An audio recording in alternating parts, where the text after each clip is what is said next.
kind of get started, we can just sort of give you an overview of what we intend to do tonight. We've got Claire's team of advisors here. Claire is going to be our administrator tonight in the office and managing any questions. She'll be posting all the recipes that we cook in the chat bubble down at the bottom.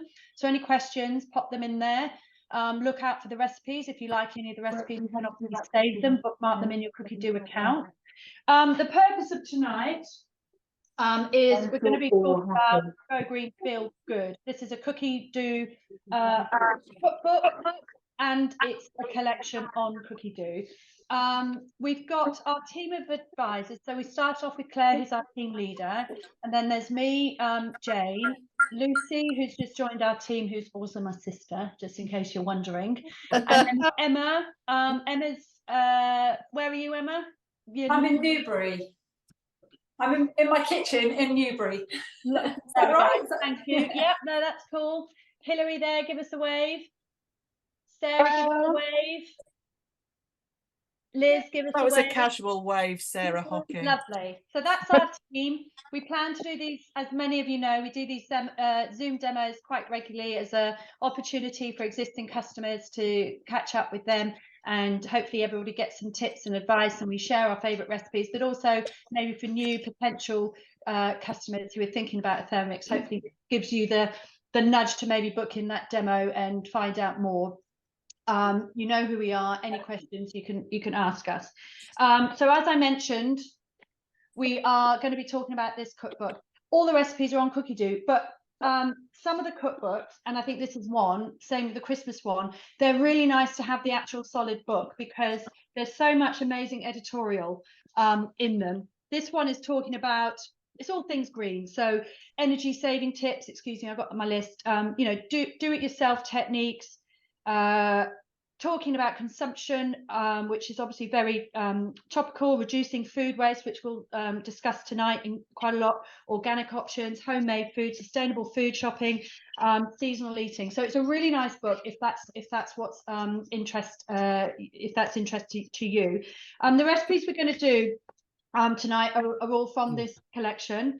And each advisor will introduce their own recipes when we get there. This cookbook is available for free if you buy a Thermomix this month, so it's quite topical. It also comes with some mesh bags and some beeswax wraps. So September is all about Go Green, feeling good. Unless you're in my kitchen, it's clearly all about the chocolate, so maybe we should move that book. As a responsible diabetic, nobody can see that book. You don't change, Claire. I don't know what you mean, Linda.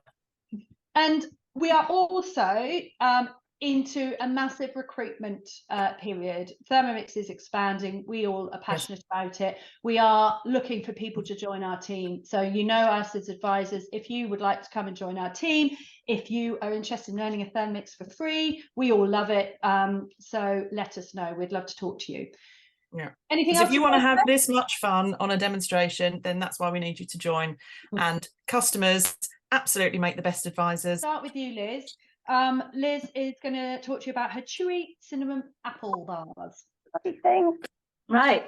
Hello, everyone. So I have two boys. The youngest has just started secondary school, and they're extremely involved in sports. And the more and more you read about ultra processed foods, the more and more I was put off on the idea of giving them even health.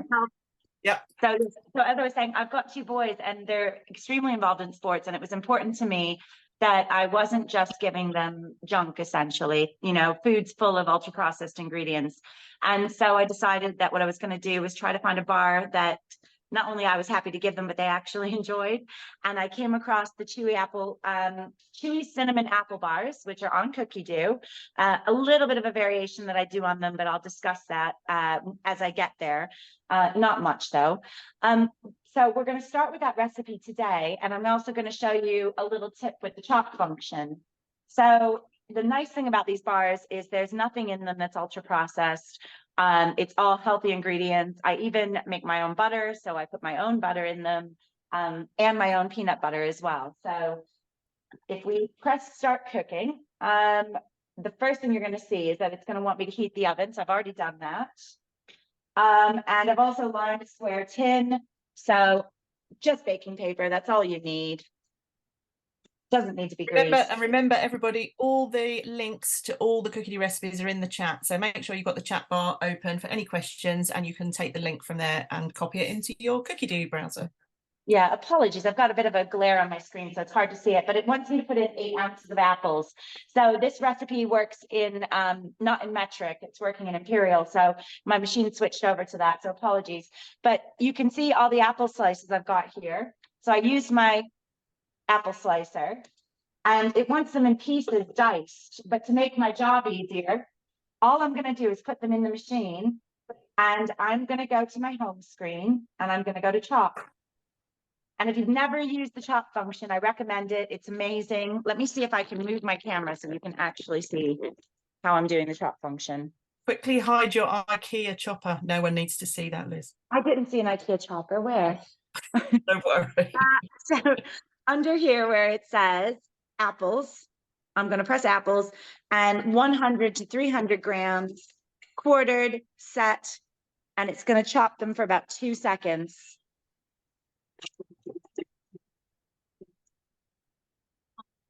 And that's it. So now if I show you, I didn't have to chop them up at all. All I had to do was use that little slicer, and there they are, perfectly chopped, ready to go in my bars. So we'll move on to the next step. I'm going to hold this for now because I've got myself in a bit of pickle holding it. So I need 1 ounce of unsalted butter. So as you can see, I'm not lying. I really do make my own butter. You're never going to be able to scoop that with one hand, Liz. Oh, you'd be amazed. Look at that. I'm up for the challenge, Claire. Anyone can with a Thermomix, even one. Yeah, and I'm not banging the bowl. There we go. So next, we're going to pop the simmering basket on, and this is going to cook the apples. It's going to reduce the apples down, get them nice and soft for your bar, and it's going to take about 10 minutes. So I will say goodbye, and we'll move on to somebody else, and then you guys can come back and join me, and I'll show you the next step. Okay, so we are now moving over to Emma. Perfect. Great. Emma, you're on. Thanks a lot, Liz, and thanks, Claire.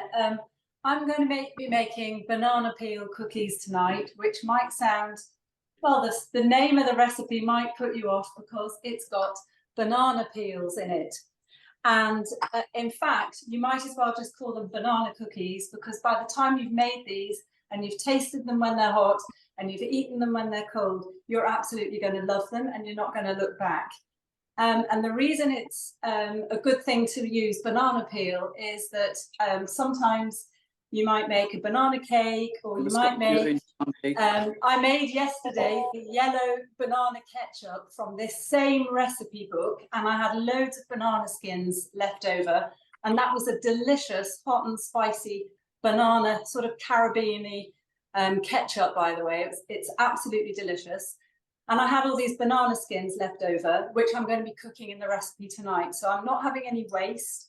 And I don't always manage to use up my banana skins because we get through quite a bit in this house. We make banana ice cream out of frozen banana chunks and lots of things. But occasionally it is nice to use the banana peels and not throw them away. And so this recipe is ideal for that. And like with lots of vegetables and fruit, the nutrients are in the skin. So in addition to all the potassium that's in the bananas, you've also got more in the banana skins, other nutrients too, and lots more soluble fiber, which is really good for your digestion. So that's a really good reason to be making these cookies homemade from scratch, no ultra processed anything, except I'm not quite as squeaky clean as Liz, and I haven't made my own butter, but only uses 60 grams. So we're going to kick off. And we're going to start the recipe, and it's got hazelnuts in it. 100 grams of hazelnuts are going to go in the bowl now. And I'm going to put the lid on and find the measuring cup so they don't fly everywhere, but we're going to grind these hazelnuts now on it's a programmed recipe, so guided recipe. It'll tell me that for 10 seconds, on speed 10, it's going to grind the hazelnuts. So I'll do that.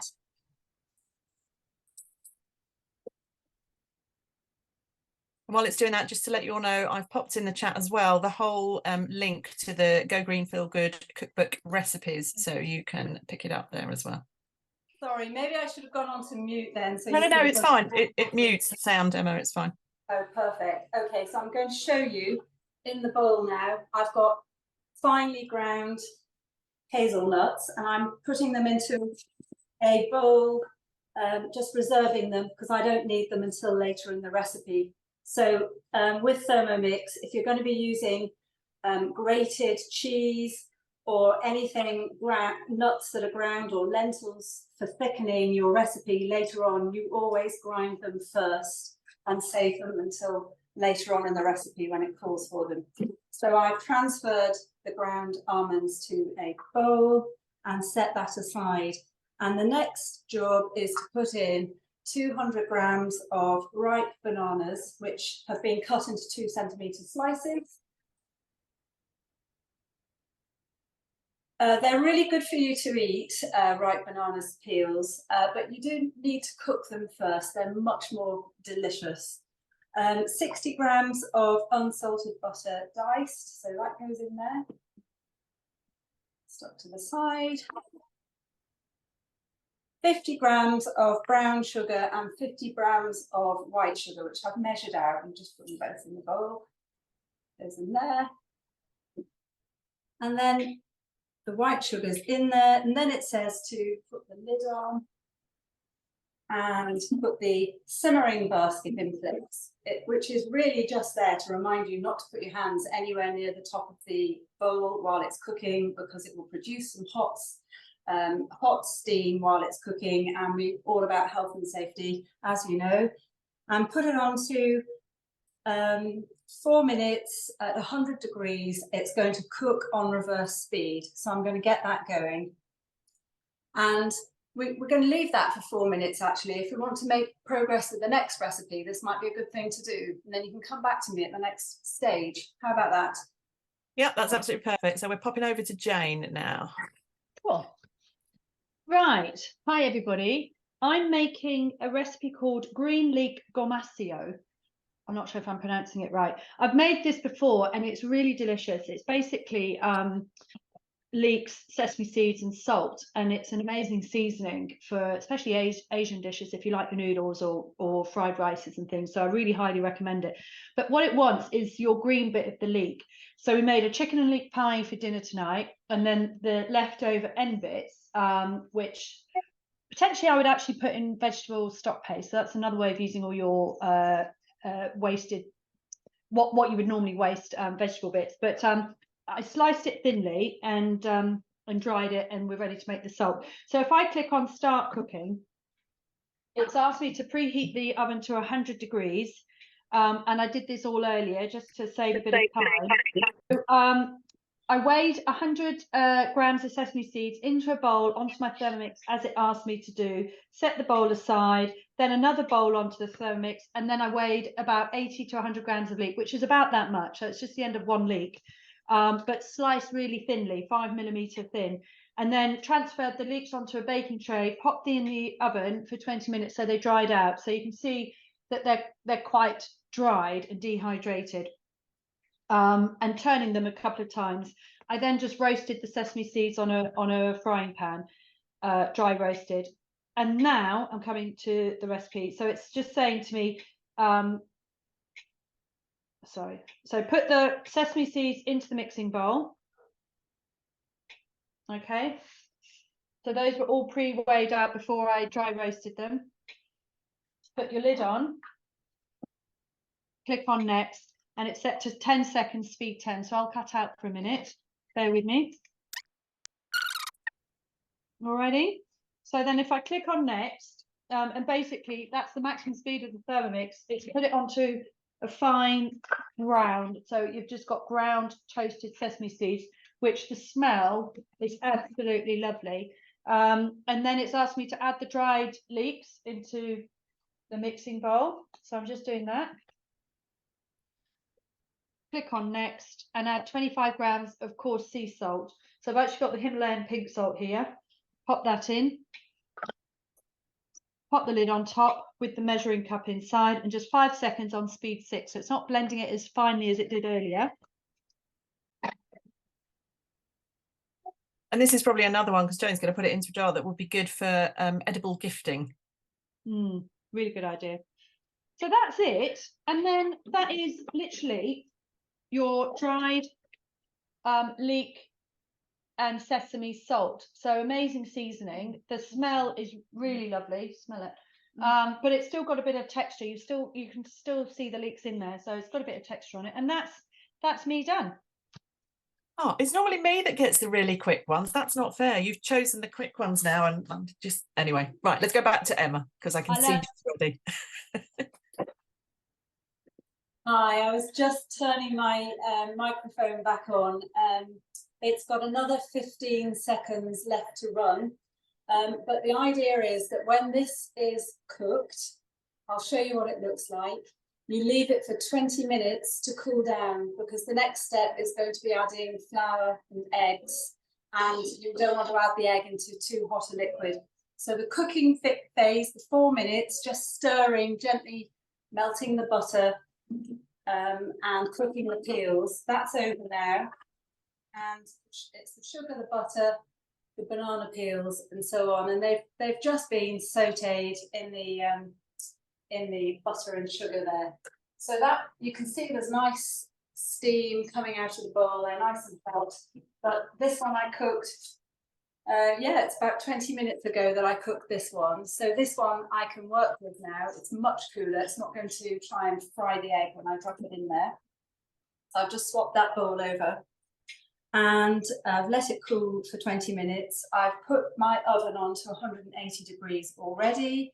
I've lined the baking trays. They're sitting over here waiting. And I'm just using my Thermomix silicone mat for one of the baking trays and a reusable liner for the other baking tray, which I just wash when I finished, so I can reuse those. And there's no waste again. And then the next instruction is to add in the reserved ground hazelnuts. Just do this carefully. And pour these into with the liquid here. So Everyone's very quiet in the chat. I need some questions to answer, so please feel free to ask me some questions, but easy ones. Perfect. Okay, and then 150 grams of plain flour already weighed out, and I'm just using plain flour here, processed white flour. I quite often cook with the whole ground plain flour. Just think of it another step further to being a bit more fibre in your diet, but we've got plenty here with the peel, and try them this time without. 1 medium egg, I just cracked it into the bowl here. Put that in there with the flour and everything else.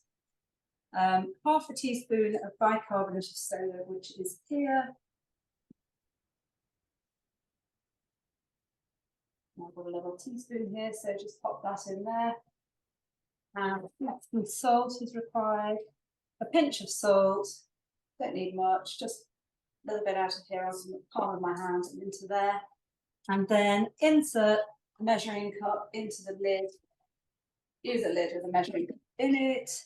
I'm going to mix it up, and for 40 seconds it's going to mix quite generous, on a generous speed of 4, and it's going to do that for 40 seconds. And then after that, what I'll do is I'll show you the batter. Let's get that going. The next stages are really simple, so there's really not much fancy with making these cookies. You just end up with a cookie dough, and you use a couple of teaspoons, and you just spoon it out of the bowl onto the baking paper on the mat, and then pop them in the oven. So I was just going to do that in the background while girls get on with cooking up the other recipes, so you can see a bit more. You don't need to be doing that. But I'll show you the batter now, show you what it looks like. Got another 5 seconds to go. There we go. And then press next. Add the chocolate chips, because we want the chocolate chips in there. And press that. fold those in carefully with a spatula. That's what you've got. You've just got a thick cake batter. And what I normally do is just bring the flour that didn't quite get mixed in down the sides of the bowl, giving it a bit of a mix there. And then I've got this great cookie batter, which I'll portion up and get into the oven. And next time you see me, hopefully I'll have a batch of freshly cooked banana cookies to show you. And nobody would ever know. Nobody would ever know that there's banana peel in there because it 100%, so 100%. perfectly. Yeah. They are so good because you like them too, don't you, Claire? I do. I absolutely do. Everybody loves them. Brilliant. Right, we're going back to Liz, I think now. See you later. Sounds good. Thanks, Emma. They look awesome. I'm gonna have to try those. I haven't tried those yet. So yes, the cinnamon apple bars. So our apples are now done cooking. So I'm gonna press next. And once we scrape down the sides, let me show you what those look like. So lovely sauteed apples. They smell amazing. Love the smell of cooking apples. So just to say, these are dessert apples. They're not cooking apples. So you want to use a nice sweet apple. Otherwise, I don't think your kids would enjoy it much. And they would probably break down a little too much. So I believe these are gala apples that I've used, either galas or Brayburns. They don't need to be expensive apples. Press next. I've measured out my butter while everybody else was cooking. So we've got that all sorted. So in goes the butter.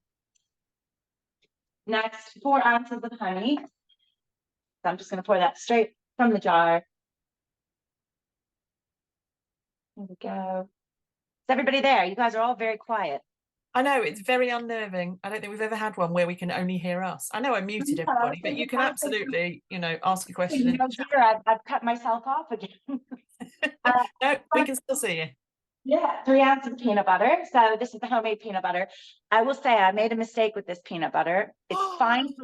I know. It's fine for what I'm doing here. It's not a mistake. It was a learning experience. Exactly. Don't use blanched peanuts unless you want to, but roast them because it tastes very bland because they're unsalted and unroasted peanuts. I wasn't thinking. So what I would suggest is I would put them in the oven or in a pan and I would roast them a bit if they're unroasted.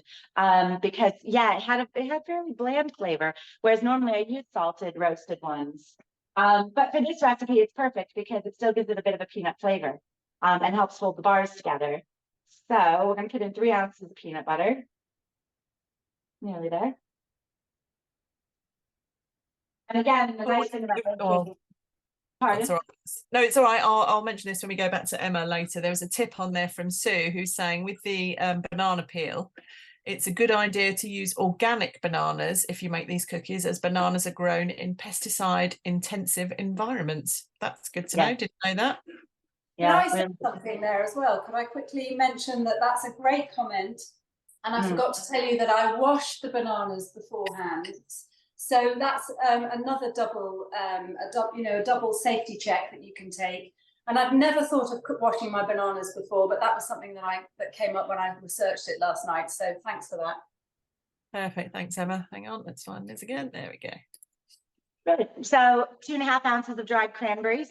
Again, you can find unsweetened cranberries at the store, but make sure if you're using unsweetened cranberries that they haven't been sneaky and put something in there like sucralose. So do check or salt. No, it's what you're using cranberries, so it must be nearly Christmas. Cranberries in. And then we're going to go with golden raisins. So I do have some golden raisins there. Lovely, pretty color. They're really colorful, these bars. They look lovely. My kids love them. So here we go. This is where I adapt it. It says to put in 1 ounce of brown sugar. I don't know about you, but I just put 4 ounces of honey in. My kids don't need brown sugar. I skip that. They don't need it. It's sweet enough. Wheat germ, I haven't found it at the shop. And I haven't had the kind of inclination to wander into like a Holland Barrett's or something to try and find it. So I do leave the wheat germ out. I always put linseeds in.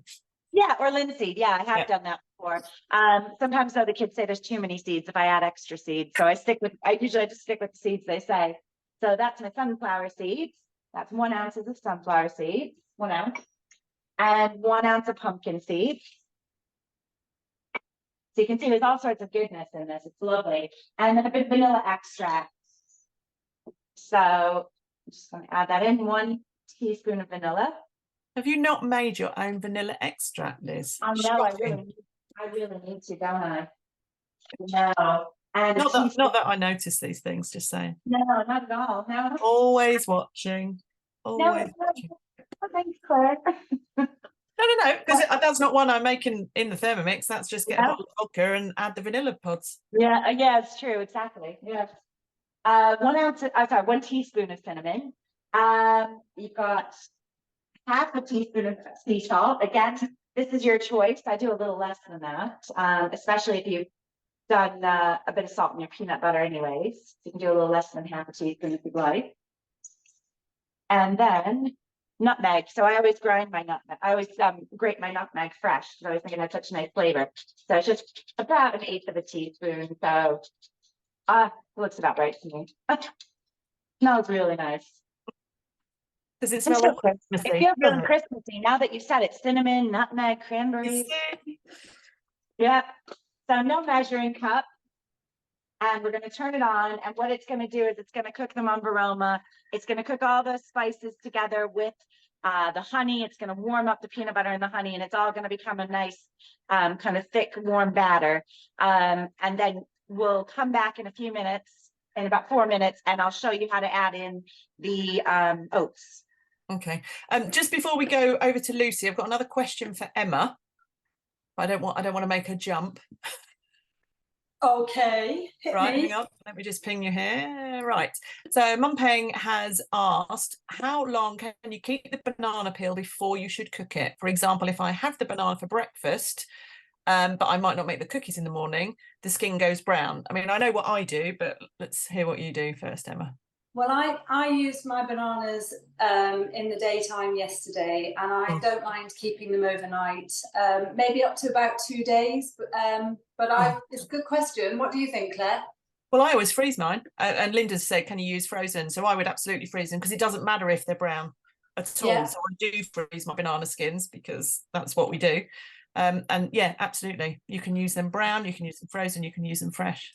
Yep, and you could probably put banana skin into stock paste. You might not want to put too much in because you don't want to get, but you could just use a little bit of your banana skin and the fibre could go into your stock paste if you wanted to. And there's also a cookie dough recipe. If there's anybody here who is vegan, there's a good customer recommended vegan pulled pork recipe, which also uses the banana skins. Right, Yeah, I'm going to go over to Lucy. Yeah, perfect. Well done for mentioning. That's all right. There we go. Hi You're there, on. thank you. Thanks. I've got tomato rice balls on the menu tonight with a Chinese husband and 3 teenage boys. Rice is a staple in our household, and with the teenage boys and their appetite, I'm always having to cook plenty. On the occasion that having rice left over, I know some people are really sort of anti-reheating white rice and reusing it. But I have to say, the Asians, the best fried rice you're going to make is from leftover cooled rice that then gets reheated. And we discovered, well, James discovered that Michael Mosley actually has said that cooked, cooled and reheated rice and pasta can turn the carbs that we're eating into a different form. It's a sort of a resistant starch. So it's more like a fiber than a carbohydrate, which could actually help us with sort of any sort of weight control, because it can reduce the rise of your blood glucose levels. So there you go. Ooh. I do have some rice that was cooked and is cool, and I'm going to be using it in this recipe tonight. So tomato rice balls. Just clear, James. 1 medium egg. I've already cracked it, so it's just going in as is. Next, half a teaspoon of salt. Estimate there with a. I really wish I'd tidied that corner of my kitchen. And some ground black pepper. Again, half a teaspoon. All I can see is flour under my air fryer. God. 50 grams of sun-dried tomatoes. I've already weighed these out, so I can just pop those in. And 70 grams of tomato puree. Give that a good old squeeze. There we go. 30 grams of breadcrumbs. And I have to say, this was some bread that we kept Jane, because I'm staying at hers at the moment, and it was just blitzed and left in a bag in the freezer, so it's always there for use. And homemade bread, which I think bread is one of the highest processed foods that as a nation we eat, so it's quite good to be making your bread. I left one on the side in case you wanted to waft it past as you walked. It's I gone. see it. What do you mean it's gone? Better not be. We're here. Yes, Claudia, Okay, I'm we're just having a putting it party at on. my house.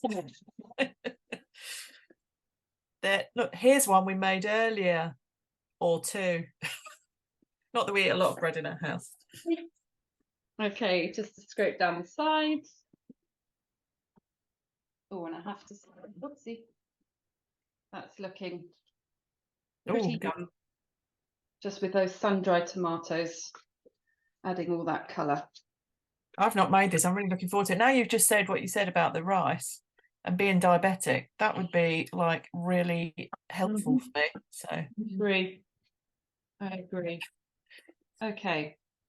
And then I've got my cooked rice. I'm just going to add that. It says 450 to 500 grams. This is where you didn't clean your kitchen. There's rice everywhere now. and that's why you can now see my dog. Yep. He's like, oh, food, leftovers, they must be for me. I just say that's a lot in there. Okay, that's 500. And put the lid measuring cup back on. And we're going to mix on speed 3 for 15 seconds. So Debbie has just said that she also makes the Portuguese water bread every week. It's the best bread ever. Yeah. Pepper, go away. Nobody can see it. Yeah. Absolutely. Okay, next. It's asking me to transfer to a bowl. And I'm going to go off camera in a bit and do this, but that's what it's all mixed in with the rice, because I've got some cheese that I've just cut into small pieces, and then what's going to happen is I'm going to divide the rice mixture into sort of portions, roll it into balls, flatten it, and then put a piece of cheese in and roll the rice mixture around it. But that's it for me for now. And then tomorrow fry them off and have them as either a side dish or a snack with the kids. Absolutely. Perfect. Amazing. Right. Are we going back to Liz?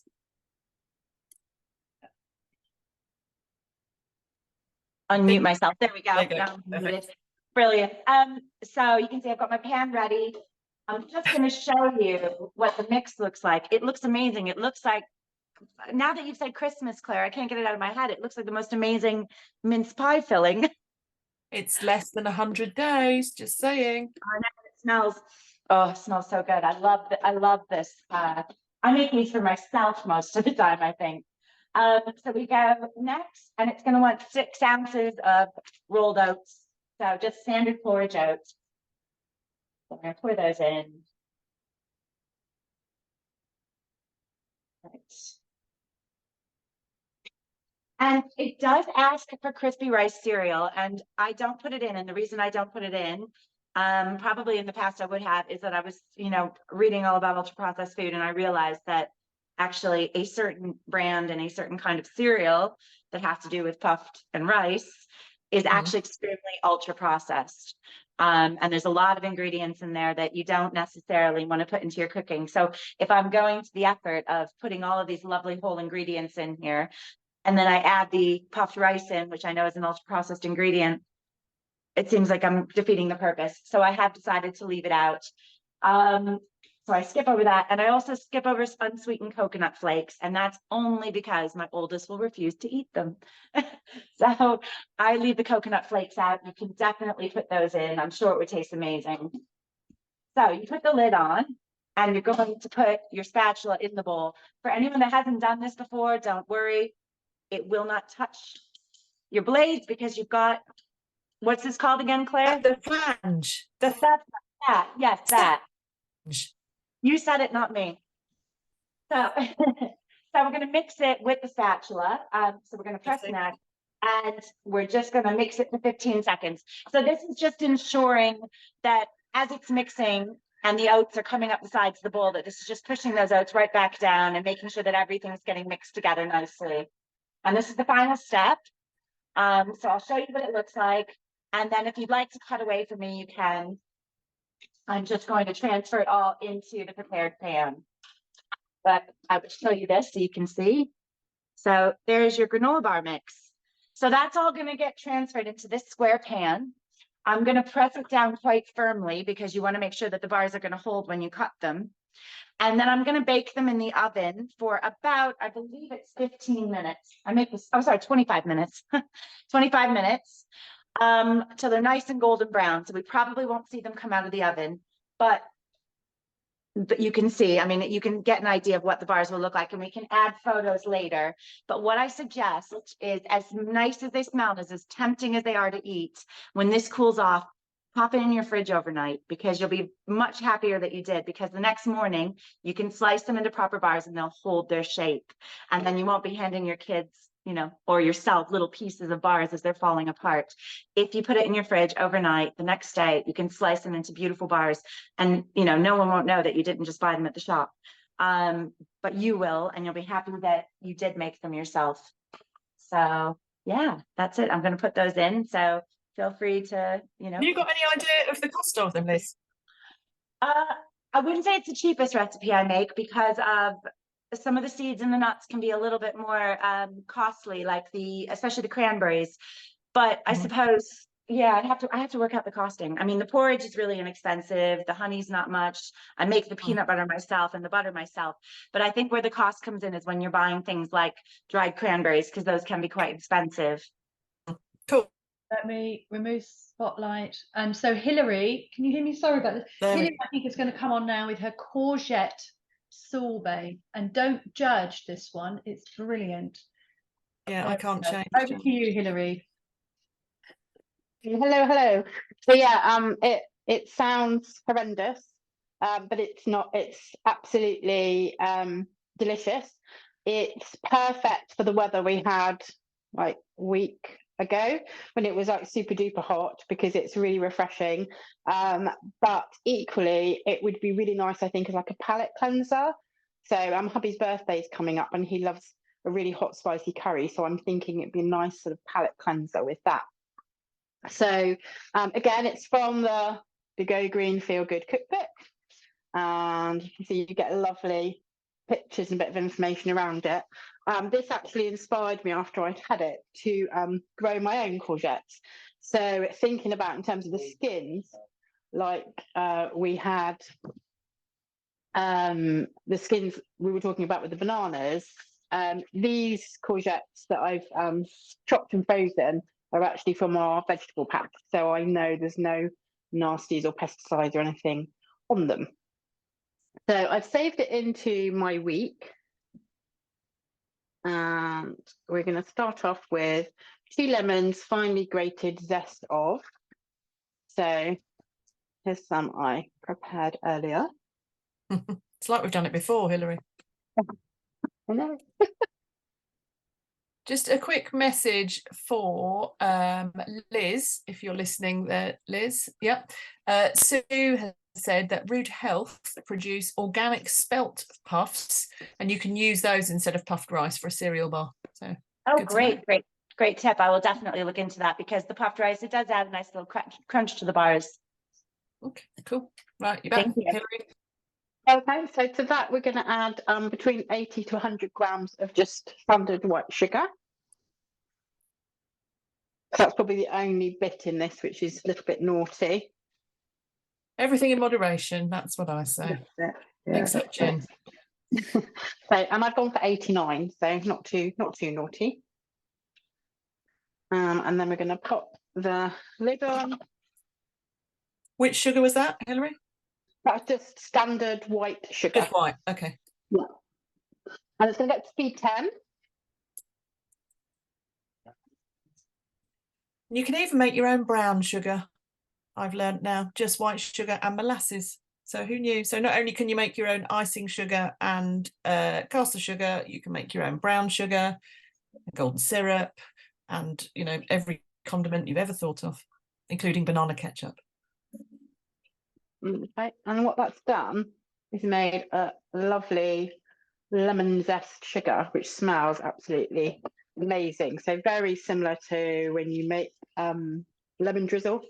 You do the same sort of thing with the lemon zest. I'm just going to scrape down the sides using my spatula that comes with your Thermomix.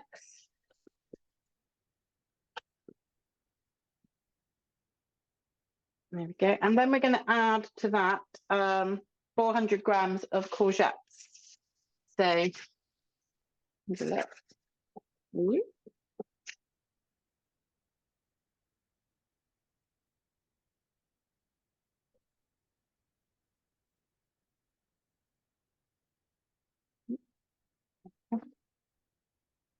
That up. Oh, no, it wants that other one. Okay. And then 2 lemons, pulp, white, and pith removed. So I don't know if you can see that there, Yep, but I did do it. You can see the proof. I did that manually with my finger. And that's why working with the Thermomix is so much safer.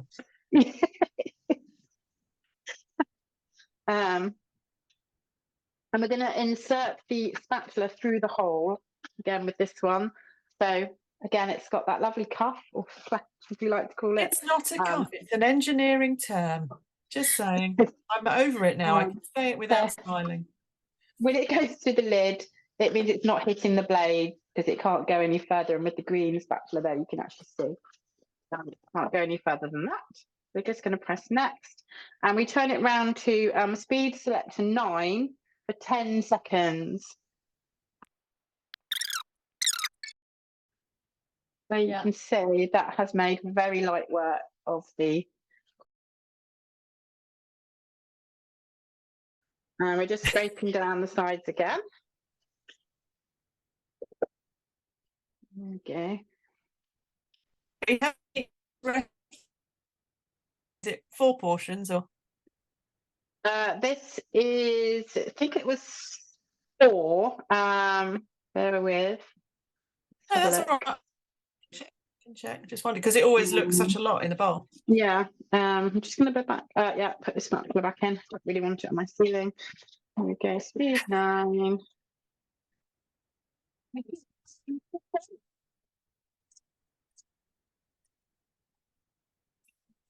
I've just checked. It's 6.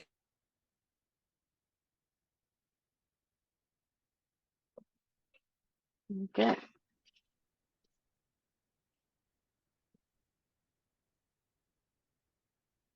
My twins are probably upstairs. Their bedroom's just above here. In the process of hopefully trying to go to sleep, thinking I'm making berry foam. But this is something I would, I'm not a courgette fan at all because I think they're really quite bland. It's a personal thing. But when I tried this sorbet, it's really, really good. I really like this sorbet. I wouldn't have known if it was courgette, I hadn't been told. We're scraping down. The second measuring cup in again. Again. See, it's a very complex recipe.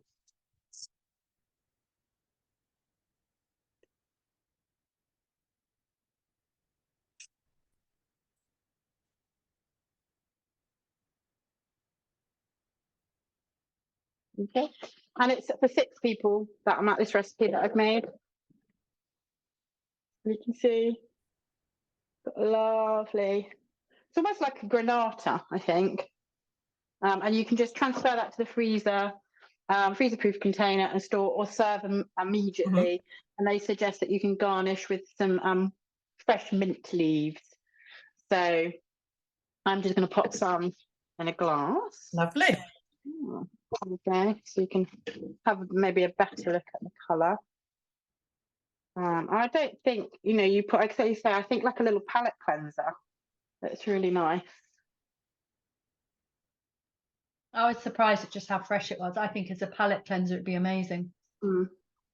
Yeah, so but really nice on a really, really hot day when you want something cold but not sort of sweet and sickly, maybe like an ice cream. And because it literally has, and you can reduce that sugar down. Obviously it's very base ingredients, very simple and quick to make. But again, something that you wouldn't think of making, and also you wouldn't be able to do without your Thermomix. So that's one of the things I love about my Thermomix. There's so many things that you can do that are so quick and simple. And that would be really lovely at a dinner party as a pellet cleanser in between that you can just whip up. It's not going to take you any time at all. In fact, you probably ask your guests to do it, to be honest. Amazing, nice one. All done. Okay, so All what I'm done. going to do, I think we're hammering Claire's Wi-Fi here, so she's been host. We're going to come to That's Sarah. fine. Are you I ready, think I'm Sarah? back. I was getting worried because Sarah's camera was off, and the last time I saw her, she had a glass of wine in her hand, and I was worried. She's here. She's I'm back. here. I'm here. Can you see me? Yes. And I've got Johnny on camera. Excellent. Okay. So I'm going to make the leftover vegetable hummus. I like making hummus. I make it a lot. The one I usually make is the traditional hummus, which you actually cook the chickpeas for 40 minutes. And I think you soak them first, if I remember rightly. And I really like that because it's the one for me that tastes most like the Waitrose one. It's really smooth, has ice in it. But today I'm going to make the leftover vegetable hummus, which I haven't made before. I think it might need a little bit longer mixing than they've said, but we'll see. And that's what I love about the Thermomix, that you can make something you've never made before, and you can almost be guaranteed, I hope I'm not digging a hole for myself here, but you can almost be guaranteed, yeah, always guaranteed it will be wonderful. So here it is, the leftover vegetable hummus. Onto the recipe, Pete. Johnny, do as you're told. Okay, so I've drained my chickpeas and I've reserved the liquid, and I'm going to make probably tomorrow it's the, what's it called, Claire? The Aquafaba. The aquafaba water. And I'm going to use that to make some meringue kisses tomorrow. I was going to do it today, but I haven't got my piping stuff here. So, okay, I've drained the chickpeas. I'm now going to add the leftover roasted vegetables. So these were some roasted vegetables that I had from yesterday, and I've got onion, pepper, and carrot. You could also use fennel, celery, celeriac, anything you fancied. Slightly under 300, but that'll be okay.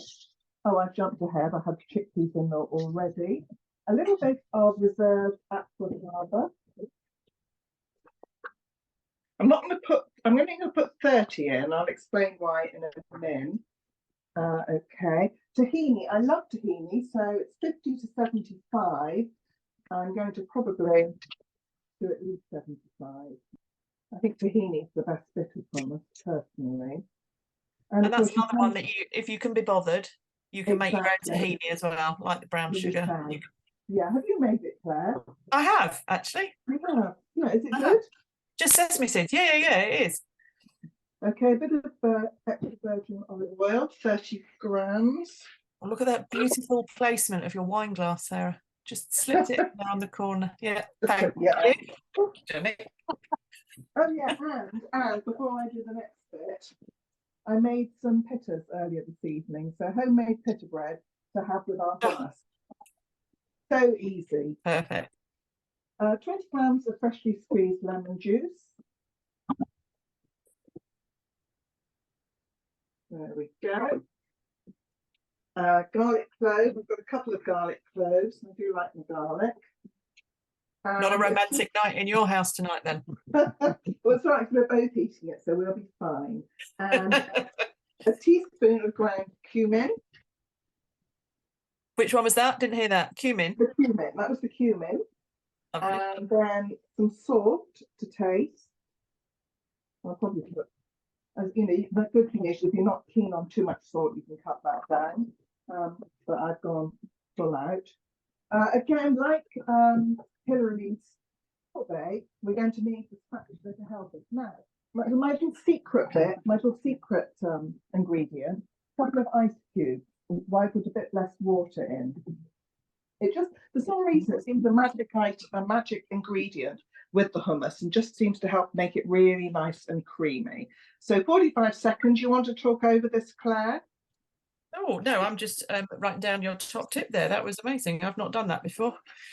Well, I think Jane and I were going to talk, so I'm going to put Jane on the screen rather than me on the screen. Hang on, let's just go back to Jane, because we were just going to talk a bit about recruitment, a friend, or do we want to... You're looking at hot in my kitchen, not hot in that way, but you're looking very flushed, Jane. Thanks. So it's turned into a completely different kind of demonstration. And thanks for putting me on the screen and not you. Appreciate that. Nobody needs to stay at my office. Yeah, I think we'll go back to Sarah in a minute, and maybe, I don't know if Emma's cookies are done, but hopefully, you know, each Zoom we do is themed to a different thing. So hopefully this has inspired you a little bit to go green and feel good. It's something that I don't naturally think about, but I'm aware of, and it's been really nice to be challenged to do these recipes. And then once I do them, I go on and do them. Things like vegetable stock paste, is a staple in our house, and that's where all our leftover veggies go into. And I think with the leek salt, with the banana peel cookies, with the rice balls, with the hummus that Sarah's making, will give you some ideas of what to do with your leftover food rather than throw it out. And similarly, we talk about seasonal food. So with the courgettes that Hilary was using, I know my garden's like chucking them out like nobody's business. And the great thing with Cookie Do is you get loads of inspiration. We've done courgette fritters, we've done stuffed courgettes, we've done all sorts of different recipes, and now that's another one. So I think it's important to think about seasonal veg. I think most people are Thermomix owners, but for those that aren't, just a quick reminder of what we've got available for you for this month is you can buy the Thermomix for 1189, but you can also add the friend to it, which comes with a bowl. It's normally priced at £529, and you can add that for £199 to your order if you want.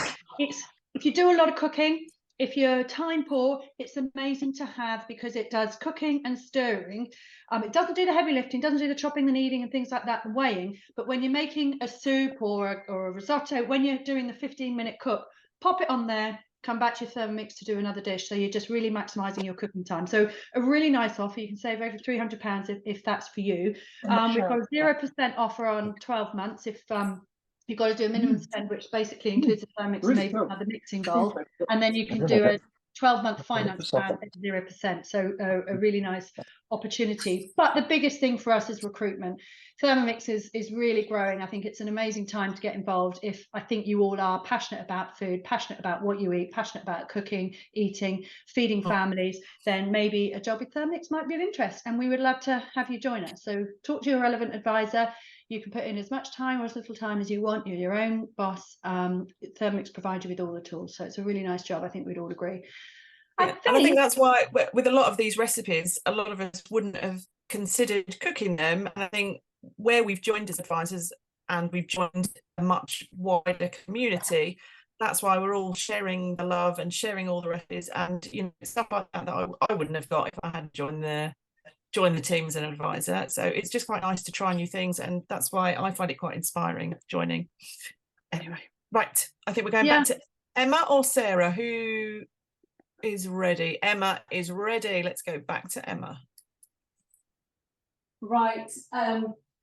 Thank you for your lovely courgette ideas, Jane. I've got another one for you. Can you see that? Yes.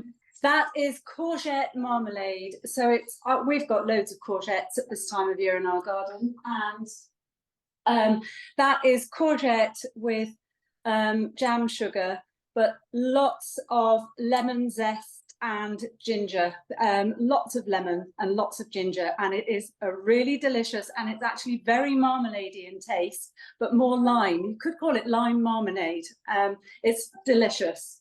So there's a recipe on there for Cookie Do. Look at these. Can you see them? They the chocolate chips swirl into the mixture, and you get a sort of a swirly finish on them. But that's the whole batch of hazelnut banana cookies, and I guarantee it. When you bite into those, they just melt in your mouth. There's no hint of a banana peel. Yes, I'm here. I have actually been diligently doing ridiculous maths, trying to work out grams, ounces. I wanted to get you the information that you asked about, Claire. So from what I understand, as quickly as I could put it together, it costs to make that whole batch of bars about £3.75. Okay, but no ultra processed foods, no packaging, no processed foods. Yep. And I also get 12 bars out of that. So that's it. And I mean good size bars. And because they're so full of so many different things, seeds and the peanut butter and the honey and everything, they're so filling. They're so lovely and you know, rich. The kids could sometimes only even take half of one. So if you think about that, £3.75 divided by 12, that comes back to, if I divide that by 12, my maths isn't this good, about 31 pence a bar. And say no packaging. No, exactly. No ultra processed food, no packaging, filling. no extra sugar. You know, like I say, I leave the brown sugar out. The honey is enough. And they're so sweet with the apples. You could even cut the honey down a bit if you really, really wanted to. So you haven't got any weird fillers in there either, have you, Liz? Because a lot of the times the cereal bars that you can buy, even if you think they're healthy, when you start looking at the back, the packet, there's a load of like really random like guar gum or some kind of strange filler in there to stick it all together. So I really like that idea that you know exactly what's in them. Absolutely. And like I have to say, I wasn't sure about this, but this is my new favorite hummus. I've just put paprika on top rather than the chopped parsley, and I'm going for a nigella. Gorgeous. Yeah, move over, Nigel. I really like this recipe, and I've done it, and you literally can use anything that is left over. So I tend to do it after Sunday lunch, but the last one I did, I even put some puy lentils in because we had some of those left over, and it obviously slightly changes the colour, but literally any leftover veg. I think it's amazing. Yeah, I love it. I love the caramelised onions in there and the carrot and the pepper. Honestly, it really tastes delicious. Perfect. Does Johnny like it? Johnny loves it. I think that's a wrap, isn't it, Claire, in your kitchen?